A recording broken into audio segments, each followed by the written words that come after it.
Good morning, grade sixes, and welcome to another day of grade 6 natural sciences brought to you by WorksheetCloud.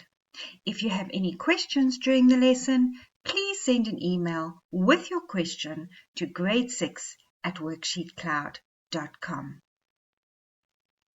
For those of you who don't know, my name is Mrs. Hall, and I'm looking forward to teaching you this lesson today.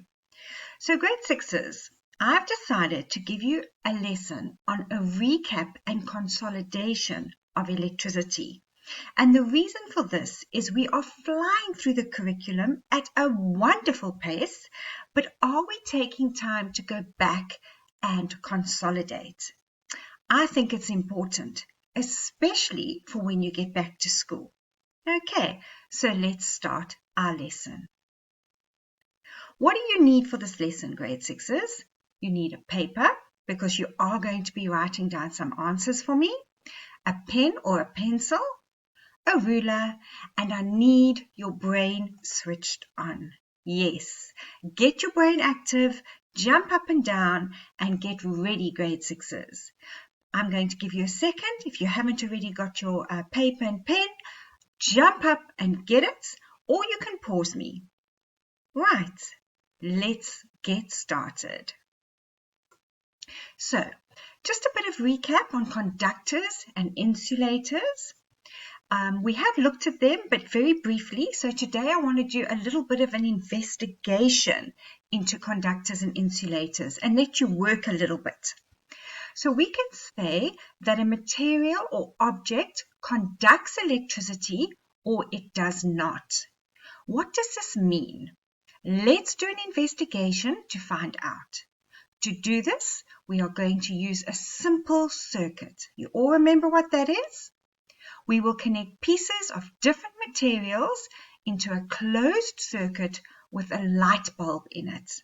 We can easily see if the material is a conductor or not. So these are the materials you're going to be using, grade sixes. Okay, so just pretend you're going to have a piece of linen, some plastic, some coins, some wood, some wool, and some copper. I want you to look very carefully at the different materials that you would have been given in the classroom, and I want you to think, are there any here you are a little bit unsure about, and which ones would they be? So, as you know, if we look at insulators and conductors, in most materials, the atoms look like this. Remember that very first lesson we did on the atoms in a nucleus and how electricity works? Okay, that's how they look. So basically, the protons and the neutrons are attracted to each other as a result of the strong nuclear force, and they form the nucleus in the center of the atom. The electrons are attracted to the protons, but this attraction is not as strong as the strong nuclear force which makes the protons and the neutrons stick together in the nucleus. Instead, the attraction means that the electrons' orbits go around the protons in the nucleus. The electrons cannot move freely in these materials, and therefore no electric current can be produced. Okay, these materials, grade sixes, are called electrical insulators. If you create a circuit which includes an electrical insulator, it will be incomplete, even if it does look complete to you, as no electrons will flow through the material. Okay, those are your insulators. Now let's take a look at conductors. In some materials, some of the electrons are free, as you can see in this diagram over here, like these electrons, and they can move. If you create a circuit with these materials, okay, the free electrons can be made to move in one direction, creating an electric current. And these materials are called electrical conductors. So, if the circuit has not been set up correctly, then the electric current cannot flow, even through a conductor. Ensure that you check that you have connected all the parts of the circuit together. So this is going to be our circuit over here. If you look over here, we have our wires, our cell, and our light bulb. So before we start to test these materials to identify if they are conductors or insulators, first create a complete circuit using the following parts. Okay, just like I said over here, you had your bulb holder, your cell, your battery holder, and you had some wires and some crocodile clips. Now the circuit should look like this one over here when completed. And please, if you are doing this at home or you're lucky enough to be back at school, check that it works and the bulb actually works. If the bulb is dim in this circuit, change either the bulb or the battery.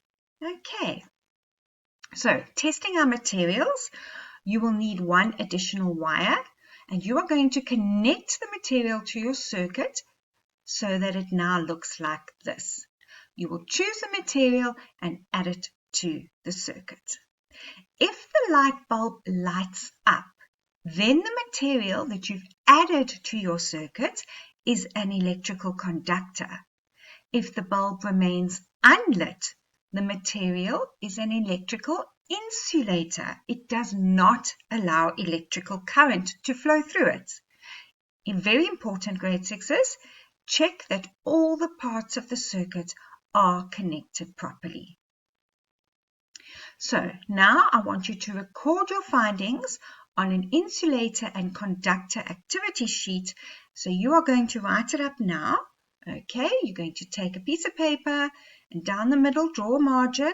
You're going to have on the one side conductors, on the other side the insulators. Okay, and you're going to take a look at your materials now, and you, based on your previous knowledge and what you already know, I want you to tell me, does linen fall under an insulator or a conductor? Plastic, where does that fall? A coin, where will that go? Wood, what do you think? Is it an electrical conductor or an insulator? Wool, and then copper wires. Okay, you should have filled this in by now. If you haven't, you can pause me and continue. So here is our result sheet. Grade 6s, our conductors were very easy to see, our coin and our wires, and our insulators, which we know will not conduct the electricity, would be our glass, our wool, our wood, our plastic, and our linen. Okay. So now let's decide, grade 6s, are you an electricity expert? Let's check. This is based on our previous 3 lessons that we've been looking at. So what 2 types of electricity are there? Do we have natural and static electricity? If you think that's the answer, put an A on your sheet.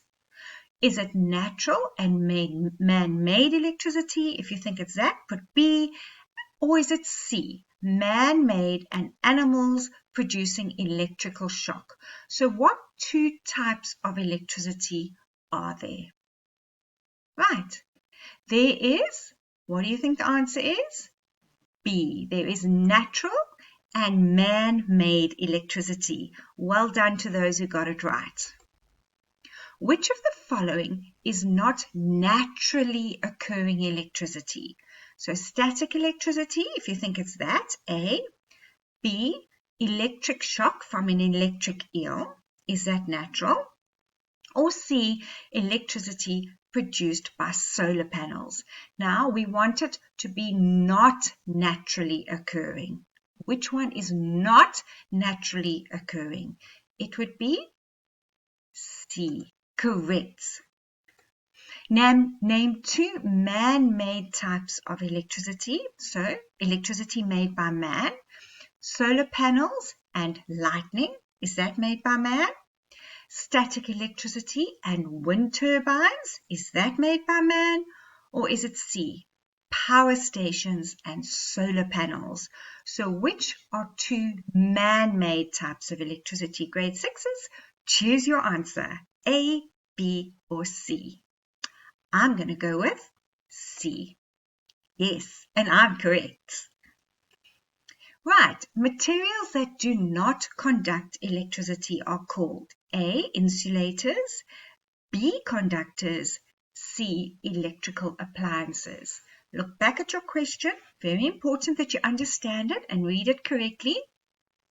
Materials that do not conduct electricity are called A, B, or C. A, they are insulators. Number 5, which of the following does not conduct electricity? A, wood, B, copper, C, water. Write down your answer, A, B, or C, and the correct answer is A. It does not conduct electricity. Which of the following does conduct electricity? A, iron, B, wood, C, cotton. Write down your answer again, and let's check it. It is a conductor. Correct. A. It is iron. It's a metal. What do we call a circuit that does not work, grade 6s? Is it called an A, complete circuit, B, an incomplete circuit, or C, a broken circuit? In other words, what do we call a circuit that does not work? I would think maybe B, incomplete. I was a bit confused there. I thought it could maybe be C, broken, but I'm glad I went with B. I hope you did too. How can we create a break in the circuit without creating an incomplete circuit? Okay, A, do we disconnect the wires from the source of electricity? B, do we remove the bulb or the motor or the buzzer from the circuit? Or C, do we add a switch to the circuit? Choose your answer, A, B, or C. And the correct answer would be C. We would add a switch to the circuit. Which of the following is not a type of switch? Is it a pinch switch, A, a toggle switch, B, or C, a paddle switch? I think I'm going to go with A, a pinch switch. I hope you did too. Number 10. What are the two types of electrical sources we use? So a source of electricity for us. Is it A, power stations and batteries? B, mains and a gas power station? Or is it C, mains and batteries? Now they are electrical sources. Think very carefully. They are the original source of electricity. What would we use? I'm going to go with, hopefully the same as you, A, power stations and batteries. Right, grade 6s, a little bit more of a recap for you. A battery or a cell. In everyday language, we call a single cell a battery, but this is not the correct scientific usage. Remember, this is a cell. It is a single unit containing 2 electrodes and an electrolyte. So electrodes are charged electrical conductors inside a cell, and each cell has one positive and one negative electrode.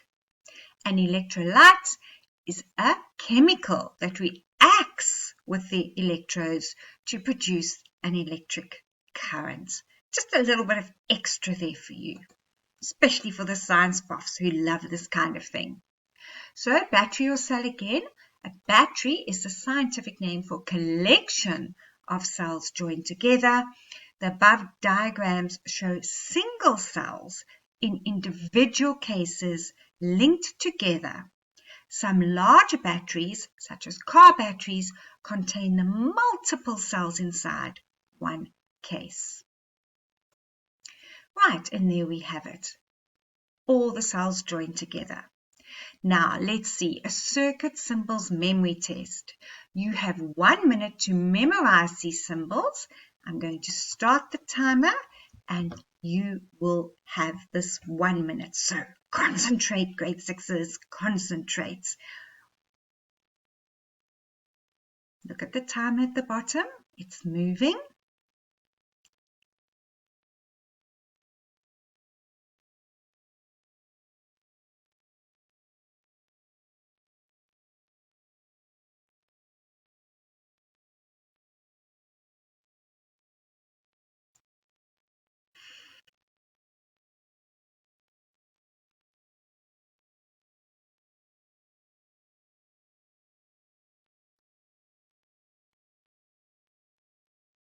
Time's nearly up. You should know this. And yes, we are at the end. Well done. Let's see. So now, match the parts of the circuit with their scientific symbols. Just remember, sometimes there will be more than one symbol for a circuit part. So you've got your light bulb over here, your cell, and some switches. Which of these scientific circuit symbols belong to each one of these components? Okay, there we go. There's our light bulbs, there's our cell, and there's our switches. Right, another one. Again, match the parts with their scientific symbols. Okay, we have switches, motor, we have an electrical wire, and we have a buzzer. Okay, let me just move me out the way there. Okay, let's go. And there we have it. There's our motor. Remember, the scientific symbol was the M. Our switches, our battery now, 2 or more cells joined together, our electrical wire, and here we have our buzzer. I hope you all remembered those. Now, this is where you're going to start doing some work for me, grade 6s. You are going to write down the part of the circuit which matches the symbols that you see. Okay, I want you to see how many circuit symbols you can recall. Right, so over here we have our light bulb, and I want you to draw the circuit symbol for me. Okay, draw it on your piece of paper right now. Okay, light bulb. Are you ready for the second one? If not, pause me. A switch. Draw the scientific circuit symbol for the switch. For a wire, draw it. That's quick, easy. You don't have to pause me for this one. Over here, we have a single cell. Also quite easy and simple to draw. Over here, we have a motor.